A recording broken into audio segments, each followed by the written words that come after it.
ಎಲ್ಲರಿಗೂ ನಮಸ್ತೆ. ನಮ್ಮ ಮನೇಲಿ ಇವತ್ತು ನಾನು ಒಂದು ರೀತಿ ಚಿತ್ರಾನ್ನ ಮಾಡ್ಕೊಂಡಿದ್ದೇನೆ ನೋಡಿ. ಈ ಥರ ಚಿತ್ರಾನ್ನ ಮಾಡ್ಕೊಳ್ಳೋದು ಹೇಗೆ ಅನ್ನೋದನ್ನು ನಾನು ನಿಮ್ಮೊಂದಿಗೆ ಹಂಚ್ಕೊಡ್ತಾ ಇದ್ದೇನೆ. ಕ್ಯಾರೆಟ್ ತುರಿ ಲಿಂಬೆ ಹುಳಿ ಚಿತ್ರಾನ್ನ ಅಂತ ಕರೀತಾರೆ. ಅಷ್ಟು ಚೆನ್ನಾಗಿರ್ತದೆ ಇದು. ಟೇಸ್ಟು ನಾವು ಮಾಡ್ಕೊಂಡಾಗಿರ್ತದೆ, ಭಾರಿ ಚೆನ್ನಾಗಿರ್ತದೆ. ಇದಕ್ಕೆ ಬೆಳ್ಳುಳ್ಳಿ ಒಗ್ಗರಣೆ ಕೊಡಬೇಕು.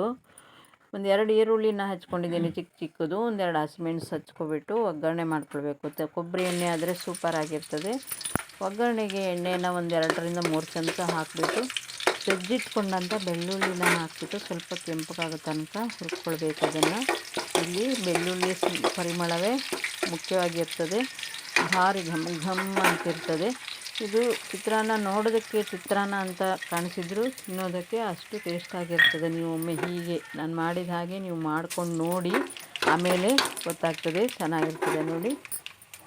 ಇಲ್ಲಿ ಒಗ್ಗರಣೆಯನ್ನು ನಾವು ಮಾಡ್ಕೊಳ್ಬೇಕು. ಒಗ್ಗರಣೆ ಮಾಡ್ಕೊಳ್ಳುವಾಗ ಒಗ್ಗರಣೆಗೆ ಹಾಕಿದಂಥ ಎಲ್ಲ ಐಟಮು ಸಿಡಿಯೋ ತನಕ ನಾವು ಹುರ್ಕೊಳ್ಬೇಕು. ಸಿಡಿಬೇಕು, ಅದು ಚಟಪಟ ಅಂತ ಸಿಡಿಬೇಕು. ಆವಾಗಲೇ ಟೇಸ್ಟ್ ಗೊತ್ತಾಗೋದು. ಸಿಕ್ಕಾಪಟ್ಟೆ ಟೇಸ್ಟ್ ಆಗಿರ್ತದೆ. ಈ ಬೆಳ್ಳುಳ್ಳಿ ಘಮ ಅಂತೂ ಇದರಲ್ಲಿ ಚೆನ್ನಾಗಿ ಬರಬೇಕು, ಕೆಂಪಾಗಬೇಕು ಬೆಳ್ಳುಳ್ಳಿ. ಆಮೇಲೆ ಆ ರೈಸ್ ಜೊತೆಲಿ ಬೆಳ್ಳುಳ್ಳಿಯನ್ನು ಅಗಿಬೇಕು, ತಿನ್ನಬೇಕು. ಆವಾಗಲೇ ಟೇಸ್ಟು ತುಂಬ ಚೆನ್ನಾಗಿರ್ತದೆ. ಹಚ್ಚಿಟ್ಕೊಂಡಂಥ ಈರುಳ್ಳಿ ಕಾಯಿ ಮೆಣಸನ್ನು ಹಾಕಿಬಿಟ್ಟು ಸ್ವಲ್ಪ ಕೆಂಪಗಾಗೋ ತನಕ ಫ್ರೈ ಮಾಡ್ಕೊಳ್ಳೋಣ. ಆಮೇಲೆ ಅರ್ಧ ಚಮಚ ಅರಿಶಿನ ಪುಡಿ ಹುರಿಯೋಣ. ನಂತರ ಕ್ಯಾರೆಟನ್ನು ತುರಿದಿಟ್ಕೊಳ್ಬೇಕು. ಅದಕ್ಕೆ ತುರಿದಿಟ್ಕೊಂಡು ಹಾಕ್ಕೊಳ್ಬೇಕು.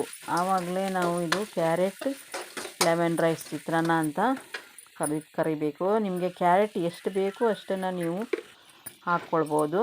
ಕ್ಯಾರೆಟ್ ಇಷ್ಟಪಡೋರು ಜಾಸ್ತಿ ಹಾಕ್ಬೋದು, ಕಮ್ಮಿ ಇಷ್ಟಪಡೋರು ಕಡಿಮೆ ಹಾಕ್ಬೋದು. ರುಚಿಗೆ ತಕ್ಕಷ್ಟು ಉಪ್ಪನ್ನು ಹಾಕ್ಕೊಂಡ್ಬಿಟ್ಟು ಮಾಡಿಟ್ಕೊಂಡಂಥ ರೈಸ್ ಅನ್ನವನ್ನು ಹಾಕಿಬಿಟ್ಟು ಮಿಕ್ಸ್ ಮಾಡಬೇಕು. ಆಮೇಲೆ ಲಿಂಬೆಹಣ್ಣನ್ನು ಮೇಲಿಗೆ ಹಿಂಡಿಬಿಟ್ಟು ಚೆನ್ನಾಗಿ ಮಿಕ್ಸ್ ಮಾಡಿ. ಅಂತ ಕಲರ್ಫುಲ್ಲಾದ ಚಿತ್ರಾನ್ನ ಅಂತ ಹೇಳಿದರೆ ನೀವು ಮಾಡಿ ತಿಂದು ಆಮೇಲೆ ಹೇಳಿ ಸ್ನೇಹಿತರೆ. ಅದ್ರ ಮೇಲೆ ಲೈಟಾಗಿ ಕೊತ್ತಂಬರಿ ಸೊಪ್ಪನ್ನು ಹಚ್ಚಿಬಿಟ್ಟು ಉದುರಿಸ್ಕೊಳ್ಳಿ. ತುಂಬ ಚೆನ್ನಾಗಿರ್ತದೆ ನೋಡಿ. ಎಷ್ಟು ಚೆನ್ನಾಗಿ ಕಾಣ್ತಾ ಇದೆ ಚಿತ್ರಾನ್ನ. ಈಗೊಮ್ಮೆ ಮಾಡಿಕೊಂಡು ನೀವು ನೋಡಿ ನನಗೆ ತಿಳಿಸಿ, ಕಮೆಂಟಲ್ಲಿ ಹೇಳಿ. ಚಿತ್ರಾನ್ನ ನೋಡಲಿಕ್ಕೆ ಸಸ್ಸಾರ ಅಂತ ಹೇಳ್ತೇವೆ ನಾವು ಕುಂದಾಪುರ ಭಾಷೆಯಲ್ಲಿ. ಕಡಿಮೆ ಇದಾದರೂ ತಿನ್ನಲಿಕ್ಕೆ ಅಷ್ಟು ಟೇಸ್ಟಾಗಿರ್ತದೆ, ಕಲರ್ಫುಲ್ಲಾಗಿರ್ತದೆ ನೋಡಿ. ಚೂರು ಕ್ಯಾರೆಟನ್ನು ಮೇಲೆ ಉದುರಿಸ್ಕೊಂಡಾಗ ಎಷ್ಟು ಚೆನ್ನಾಗಿ ಕಾಣ್ತಾ ಇದೆ, ತಿನ್ನೋದಕ್ಕೂ ಕೂಡ ಅಷ್ಟೇ ಚೆನ್ನಾಗಾಗ್ತದೆ. ನೀವು ಕೂಡ ಒಮ್ಮೆ ಮಾಡಿಕೊಂಡು ಹೇಳಿ ಸ್ನೇಹಿತರೆ. ಇವೆಲ್ಲ ನಮಗೆ ದಿನನಿತ್ಯ ಮಾಡಿಕೊಳ್ಳುವಂಥ ತಿಂಡಿ ತಿನಿಸುಗಳು. ಹಾಗೆಯೇ ನಾನು ಸಂಜೆಯಲ್ಲಿ ಹಾಗೆಯೇ ಒಂದು ಲೈಟಾಗಿ ಒಂದು ಹೂರ್ಣದ ಕಡುಬು ಅಂತ ಹೇಳ್ತಾರೆ. ನನ್ನ ಫ್ರೆಂಡ್ ಒಬ್ಬರು ನನಗೆ ಹೇಳ್ಕೊಟ್ಟಿದ್ದು. ಹೂರ್ಣದ ಕಡುಬು ಮಾಡುವ ಅಂತ ಸ್ವಲ್ಪ ಗೋಧಿ ಹಿಟ್ಟನ್ನು ತಗೊಂಡು ಅದಕ್ಕೊಂದು 2 ಚಮಚ 3 ಚಮಚ ಎಣ್ಣೆನ ಬಿಸಿ ಮಾಡಿಬಿಟ್ಟು ಹಾಕಿ ಕಲಿಸ್ಕೊಳ್ಳುವ ಗೋಧಿ ಹಿಟ್ಟನ್ನು. ಉಪ್ಪು ಹಾಕಿಬಿಟ್ಟು ನೀರು ಹಾಕಿಬಿಟ್ಟು ಗೋಧಿ ಹಿಟ್ಟನ್ನು ನಾವು ಚೆನ್ನಾಗಿ ಚಪಾತಿ ಹದಕ್ಕೆ ಕಲಿಸ್ಕೊಂಡು ಇಟ್ಕೊಳ್ಬೇಕು. ಹಾಗೆ ನಾವು ಏನು ಹೋಳಿಗೆಗೆ ಹೂರಣ ತಯಾರಿಸ್ತೀವಿ ಆ ಹೂರಣವನ್ನು ಕಡಲೆಬೇಳೆ ಬೇಯಿಸ್ಬಿಟ್ಟು ಬೆಲ್ಲ ಎಲ್ಲ ಮಿಕ್ಸ್ ಮಾಡಿ ಕಡಲೆಬೇಳೆಯನ್ನು ಬೇಯಿಸ್ಬಿಟ್ಟು ಮಿಕ್ಸಿ ಅಥವಾ ಕಲ್ಲು ಯಾವುದ್ರಲ್ಲಿ ನಾವು ರುಬ್ಬಿಕೊಳ್ತೇವೆ ಅದ್ರ ಮೇಲೆ ಹೋಗ್ತದೆ ರುಬ್ಬಿ ಆ ಒಂದು ಹೂರಣವನ್ನು ನಾವು ತಯಾರು ಮಾಡಿ ಇಟ್ಕೊಳ್ಬೇಕು ನೋಡಿ. ಗೋಧಿ ಹಿಟ್ಟನ್ನು ಈ ಥರ ಕಲಸಿ ಇಟ್ಕೊಂಡಿದ್ದೇನೆ. ಇದರಲ್ಲಿ ನಾನು ಸ್ವಲ್ಪ ಹೂರಣದ ಹೋಳಿಗೆಯನ್ನು ಮಾಡಿ ಮತ್ತು ಉಳಿದದ್ದು ಚಪಾತಿ ಮಾಡ್ಕೊಳ್ಳಿಕ್ಕೆ ಕೂಡ ಬರ್ತದೆ. ಅದು ಹೂರಣದ ಹೋಳಿಗೆ ಮಾಡಲಿಕ್ಕೆ ಹೂರಣದ ಕಡುಬು ಮಾಡಲಿಕ್ಕೆ ಇದು ನನ್ನ ಫ್ರೆಂಡ್ ತಿಂಡಿ ಆದ್ದರಿಂದ ನನಗೆ ಅಷ್ಟಾಗಿ ಬರೋದಿಲ್ಲ. ಆದರೂ ನಾವು ಒಮ್ಮೊಮ್ಮೆ ಮಾಡಿ ತಿನ್ನಲಿಕ್ಕೆ ವರ್ಷಕ್ಕೆ 1-2 ಸಾರಿ ಮಾಡಲಿಕ್ಕೆ ಟ್ರೈ ಮಾಡ್ತೇವೆ. ಚೆನ್ನಾಗಿರ್ತದೆ. ಬಿಸಿ ಬಿಸಿ ತಿನ್ನಬೇಕು, ಆವಾಗಲೇ ಸೂಪರ್ ಆಗಿರ್ತದೆ ಸ್ನೇಹಿತರೆ ನೋಡಿ. ಚಪಾತಿ ಥರ ಪೂರಿ ಥರ ಲಟ್ಟಿಸ್ಬಿಟ್ಟು ಅದರಲ್ಲಿ ಈ ಹೂರಣವನ್ನು ಇಟ್ಟುಬಿಟ್ಟು ಕರ್ಜಿಕಾಯಿ ಥರ ನಾವು ಮಡಿಸ್ಕೊಳ್ಬೇಕು. ಮಡಿಸಿ ಸೈಡಲ್ಲಿ ಚೆನ್ನಾಗಿ ಒತ್ತಬೇಕು, ಇಲ್ಲಾಂದರೆ ಬಿಡಿಸ್ಕೊಳ್ತದೆ ಎಣ್ಣೆಯಲ್ಲಿ. ಫೋರ್ಕ್ ಸಹಾಯದಿಂದ ಒತ್ತಿದರೆ ಚೆನ್ನಾಗಿರ್ತದೆ. ಒತ್ತಿಬಿಟ್ಟು ಇದನ್ನು ಎಣ್ಣೆಯಲ್ಲಿ ಬಿಟ್ಟು ಕರಿಬೇಕು. ಆವಾಗಲೇ ಇದು ಹೂರಣದ ಹೋಳಿಗೆ ಅಂತ ಆಗೋದು. ನಾವು ಹೂರಣದ ಕರ್ಜಿಕಾಯಿ ಕಡುಬು ಅಂತಲೂ ಕರಿಬೋದು. ಯಾವ ಥರ ಬೇಕಾದರೂ ಕರಿಬೋದು.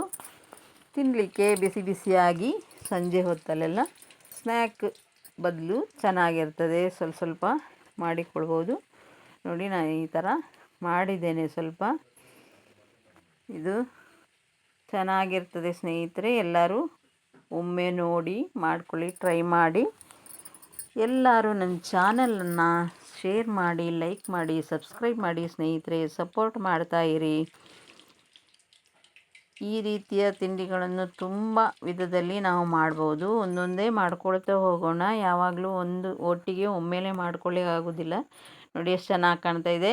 ಹೂರ್ಣದ ಕಡುಬು ಸೂಪರಾಗಿ ಬಂದಿದೆ. ಬಿಸಿ ಬಿಸಿಯಾಗಿ ತಿನ್ನಲಿಕ್ಕಂತೂ ಸಖತ್ತಾಗಿರ್ತದೆ. ನೀವು ಕೂಡ ಮಾಡಲಿಕ್ಕೆ ಏನು ಭಾರಿ ಕಷ್ಟ ಇಲ್ಲ. ಸ್ವಲ್ಪ ಸ್ವಲ್ಪ ಮಾಡುವಾಗ ನೋಡಿ ಎಷ್ಟು ಸ್ಮೂತಾಗಿ ಬಂದಿದೆ.